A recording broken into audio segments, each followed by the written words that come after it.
dan besok baru akan ke Cirebon. Pukul berapa mereka akan berangkat ke Cirebon? Ya, untuk informasi tersebut saya akan langsung tanyakan Gina Vita kepada pihak keluarga terkait dengan pukul berapa besok pada hari Rabu pihak keluarga dan juga Peggy Setiawan akan kembali ke Cirebon. Untuk kuasa hukum atau ibu yang akan menjawab? Bapak. Ya, besok kami nanti bersama-sama dengan Peggy dan keluarga kurang lebih jam 4 sore atau jam 5 sore akan kembali ke Cirebon untuk bertemu dengan keluarga besar yang ada di Cirebon dan juga masyarakat Cirebon yang sudah menunggu Peggy, sudah menanti-nantikan Peggy dari kemarin. 4 sore itu udah tiba di Cirebon atau baru berangkat dari Bandung menuju Cirebon, Pak? Baru berangkat dari Bandung menuju Cirebon. Pukul 4 sore ya? Pukul 4 sore, ya. Oke. Dan Ibu Kartini, ada informasi terkait apa saja yang sudah dipersiapkan untuk kedatangan Peggy nanti di Cirebon di hari Rabu, Ibu? Ya apa sih? Sudah menyiapkan tenda. Ya sudah menyiapkan tenda, barangkali ada pengunjung dan ada Sholat sholat bersama juga, doa bersama juga, kami akan menggelar pengajian. Oke, baik. Itu dia tadi Gina Vita, informasi langsung dari pihak kuasa hukum yang menyatakan bahwasannya pihak kuasa hukum juga akan bersama-sama mendampingi keluarga Peggy Setiawan dan juga Peggy Setiawan menuju ke Cirebon pada pukul 4 kurang lebih 4 sore hingga 5 sore dari Bandung menuju Cirebon. Begitu informasinya karena nantinya di Cirebon juga ini akan dilakukan juga beberapa serangkaian acara termasuk dengan melakukan pengajian bersama, kemudian melakukan penyambutan bersama dari pihak keluarga dan juga pihak masyarakat yang ada di Cirebon. Begitu Gina Vida, kembali ke di studio. Oke, saya ingin dalami lagi lebih spesifik, Leo. Kalau pukul 16 atau pukul 17.00 ini baru akan menuju ke Cirebon, dari pagi ke siang di Bandung ini apakah ada agenda khusus atau seperti apa? Dan sekaligus bisa ditanyakan juga Leo ya, bagaimana tanggapan atau keinginan dari Peggy dan juga keluarga berkaitan dengan kasus ini secara keseluruhan? Oke, baik. Gina Vita, kita akan menanyakan langsung kepada pihak kuasa hukum terkait dengan Bang Niko. Berarti bisa dikatakan untuk keluarga dan juga Peggy Setiawan ini akan menuju ke Bandung pada pukul 4 atau pukul 5 sore pada hari Rabu ya Bang ya.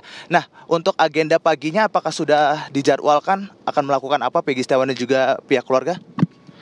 Iya, agendanya pagi kita akan saling kita dari tim pihak kumpul bersama-sama dengan Peggy untuk kami masih lagi berpikir untuk mengambil langkah-langkah hukum berikutnya.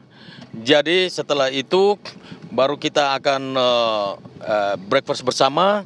Setelah itu ada lunch bersama. Kemudian dari tim kuasa hukum bersama-sama dengan keluarga Peggy jam 4 sore dari Bandung kami berangkat ke Cirebon.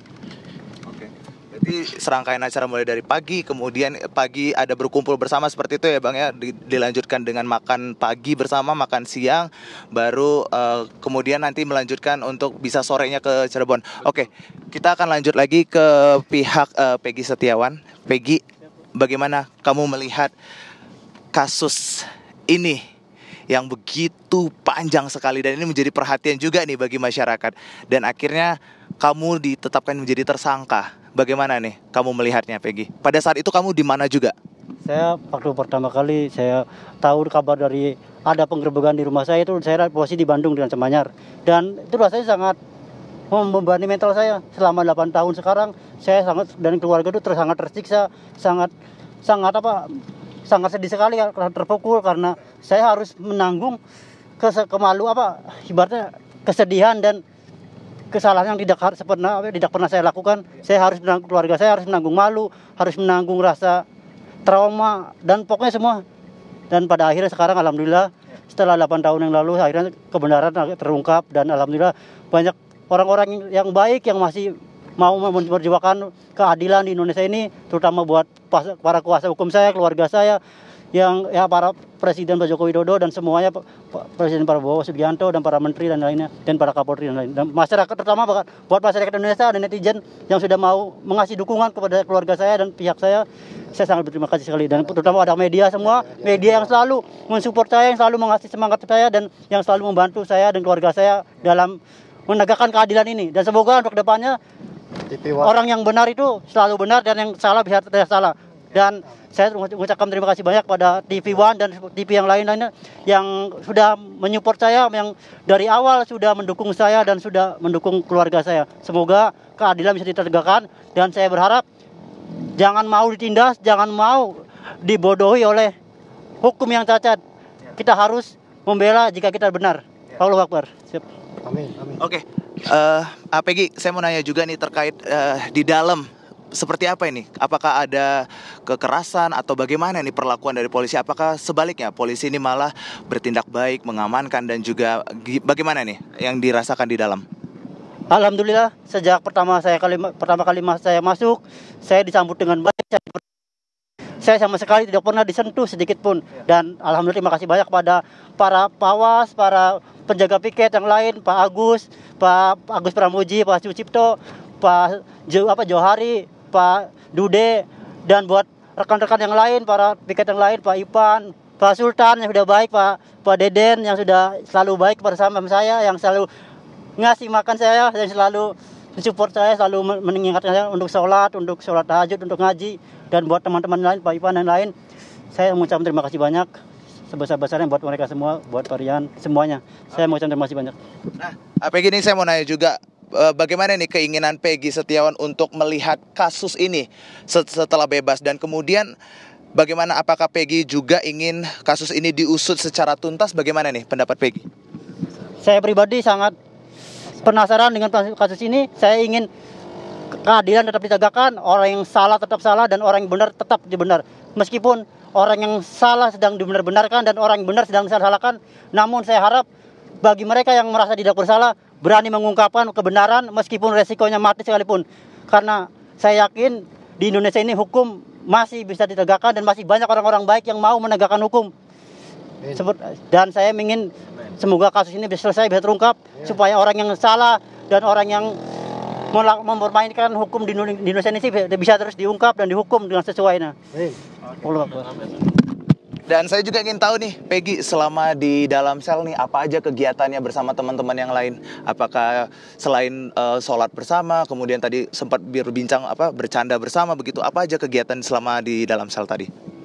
Selama di dalam sel sana saya selalu berkumpul bersama teman-teman yang lain, selain saya ibadah, selain rutin asinan, saya juga dan teman-teman rekan lain, setiap blok yang lain, setiap kamar yang lain selalu kompak untuk bisa berolahraga bareng, terus menghabiskan waktu buat ya melepaskan lelah, melepaskan rasa jenuh dengan cara-cara kami, dengan tentunya dengan hal-hal yang positif, dan selalu menjaga kekompakan satu sama lain, selalu menjaga lisan dan menjaga perilaku dan sikap kita satu sama lain agar supaya kekompakan bisa tetap terjaga, dan kita harus selalu menghormati para petugas yang bertugas di dalam sana. Peggy, ini kan sudah bebas ya. Apa yang akan dirindukan nih dari tahanan? Yang paling akan saya rindukan adalah ketika kita kompak bernyanyi bersama, kompak ya, berdoa bersama dan terus bercanda bersama, tertawa bersama, bersedih bersama di dalam. Ya mungkin itu adalah ini akan jadi pengalaman pribadi saya, dan saya mengucapkan terima kasih banyak kepada si yang bawa nasi cadong itu, sangat berkesan saya. Ya mungkin saya akan sangat merindukan nasi cadong itu. Itu nasi cadong dibawa ke ada yang bawa itu spesial banget, itu pokoknya baik, selalu ngasih lebih buat saya. Namanya si Ojan. Si Ojan. Iya, dia selalu ngasih lebih buat saya, selalu ngasih 2. Jadi yang lain juga kadang-kadang pada suka iri karena saya selalu dispesialkan oleh para petugas, para pawas, dan para yang rekan-rekan lain, para penjaga lain, dan para itu. Siap. Ada yang menarik nih, tadi Peggy mengatakan bahwasannya senang nyanyi bersama nih dengan teman-teman di sel. Nyanyi apa sih Peggy? Pengen tahu deh. Kalau bisa sedikit boleh nyanyi ke pemirsa.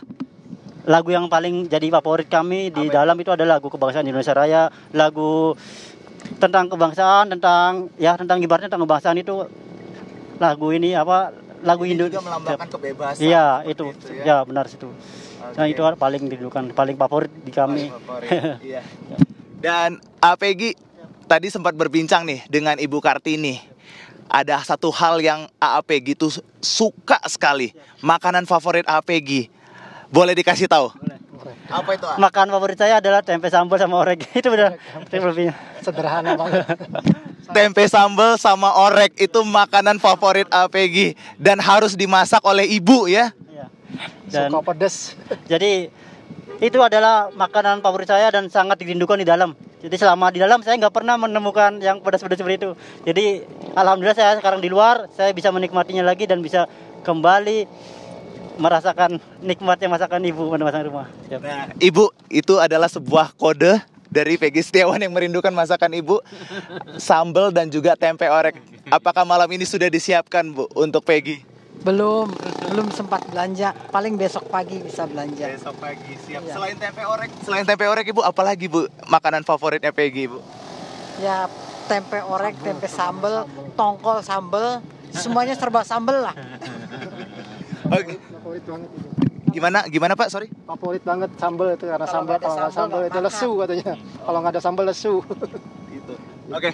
Peggy, Luciana kemudian Melisa juga sempat mengatakan beberapa kali kita interview begitu ya, kita wawancara, apa yang paling dirindukan dari AAPG. Mereka selalu berkata lelucon jahilnya AAPG.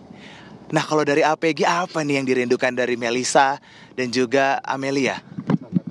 Saya merindukan canda tawa mereka, saya merindukan kebersamaan dengan mereka, dan saya selalu merindukan, ibaratnya kalau misalkan saya ada di rumah, saya selalu bersunda gurau bersama mereka, dan saya selalu menjemput mereka sekolah, mengantar mereka kerja, lusi-lusi, mengantar kerja, mengantar jemput, dan ya pokoknya saya merindukan. Alhamdulillah sekarang saya bisa berkumpul lagi sama mereka, dan ya itu sangat luar biasa buat saya. Oke, satu pertanyaan terakhir, Peggy, apa yang kemudian ingin Peggy sampaikan sekali lagi? Boleh langsung ngobrol di depan layar kaca, Peggy, sambil menghadap ke kaca dan sampaikan dari isi hati Peggy. Saya sangat berterima kasih banyak atas semuanya, karena keadilan itu masih bisa ditegakkan, dan saya tidak bisa diungkapkan kata-kata lah pokoknya. Saya mengucapkan terima kasih banyak sekali kepada rekan-rekan media, kepada tim kuasa hukum saya, tim Pak Niko, tim yang lain, dan yang buat masyarakat Indonesia, para netizen, pada Presiden terpilih Pak Prabowo Subianto, dan para menteri yang lain, para Menkumham, dan para Kapolri, Presiden Joko Widodo, dan semuanya. Saya sangat berterima kasih. Oke. Ya, begitu Gina Vital, wawancara kami mengingat bahwasannya kita sudah tiba dan sama-sama akan keluar begitu bersama kuasa hukum dan juga pihak keluarga Peggy. Kembali ke Anda di studio, Gina Vita. Baik, terima kasih Leo Chandra. Itu tadi wawancara eksklusif Leo Chandra bersama dengan Peggy Setiawan. Pemirsa, pasca dibebaskan sesuai dengan amar putusan Hakim Eman Sulaiman menyampaikan bahwa proses penyidikan terhadap Peggy Setiawan diberhentikan. Lantas pertanyaan selanjutnya, siapa kemudian DPO dan pelaku sebenarnya dalam kasus pembunuhan Vina dan juga Eki? Kita tunggu nanti perkembangan penyelidikan, dan demikian Breaking News TV One. Saya akhiri, saya Gina Vita pamit undur diri. Selamat malam, sampai jumpa.